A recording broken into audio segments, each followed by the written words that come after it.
প্রত্যেকটা মানুষের লাইফে কিছু কিছু মানুষ থাকে স্বার্থ ছাড়া কিন্তু কখনো ভালোবাসে না। উপরে উপরে আপনাকে দেখাবে যে ঠিক আছে এটা না করলেও হতো, কিন্তু অ্যাকচুয়ালি মন থেকে কিন্তু নয়। হয়তো আপনি নিঃস্বার্থভাবে তাকে ভালোবাসছেন, তার জন্য করছেন। একটা সময় গিয়ে আপনার মনে হতেই পারে যে আমি সত্যি কেন করছি। আর এই সময়টা ঠিক মনে হবে কখন, যখন সে আপনাকে আঘাত করবে, মানে কোনো আঘাত দিয়ে কথা বলবে। তো তখনই ঠিক মনে হবে আমি এতদিন যে এত কিছু করলাম, সত্যিই কি ঠিক করলাম নাকি ভুল করলাম। তবে একটা জিনিস ঠিক, কারোর জন্য কিছু করে সেটা কাউকে না বলা। তবে মাঝে মাঝে এমন কিছু পরিস্থিতি আসে, নিজেকে হালকা করার জন্য কারোর সাথে না কারোর সাথে শেয়ার করতেই হয় যে এই মানুষটার জন্য আমি এত কিছু করলাম, সময়ে পাশে দাঁড়ালাম, মানে অনেক দিক থেকে আর কি।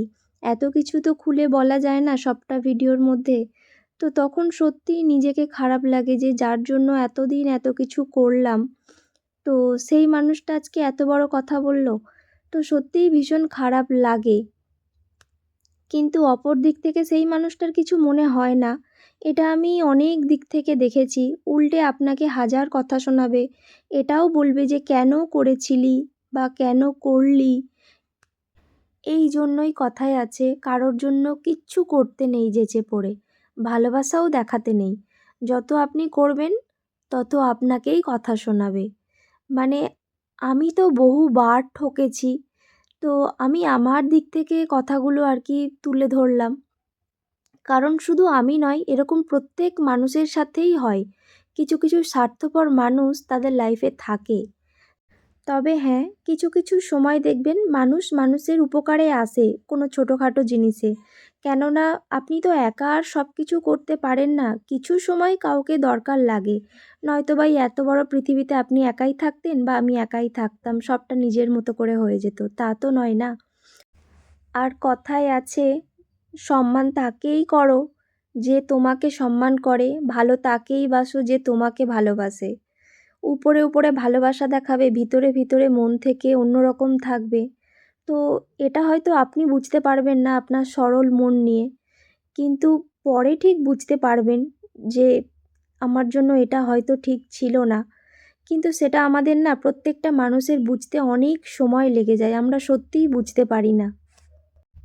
তবে এই স্বার্থপর দুনিয়ায় নিজেরটা নিজে নিয়ে থাকাই ভালো।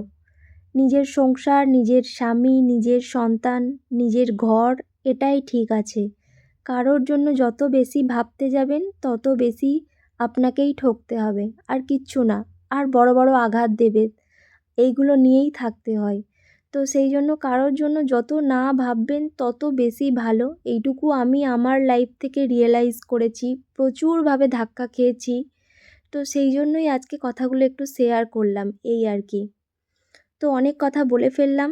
তো আজকে যাই হোক, রেসিপিটা তো শেয়ার করা হলো না। ভিডিও করতে করতেই কথাগুলো কেন জানি না মনে হলো, তাই শেয়ার করলাম।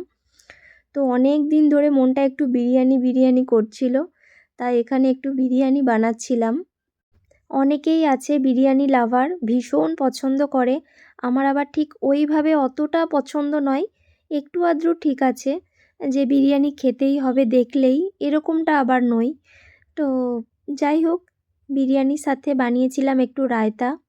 তো চলুন, ভিডিওটা আমি এখানেই শেষ করব। কেমন লাগলো জানাবেন। আর একদম ঘরোয়াভাবে বানিয়েছিলাম, খুব একটা হাবড়ি জাবড়ি মশলা, অনেক কিছু মশলা তা দিয়ে নয়। সবটাই টুকটুক করে ক্লিপ নিয়ে আপনাদের সাথে শেয়ার করলাম। তো আজকে রাতের মেনু হচ্ছে আমাদের এটা। চলুন, দেখা হচ্ছে পরবর্তী ভিডিওতে।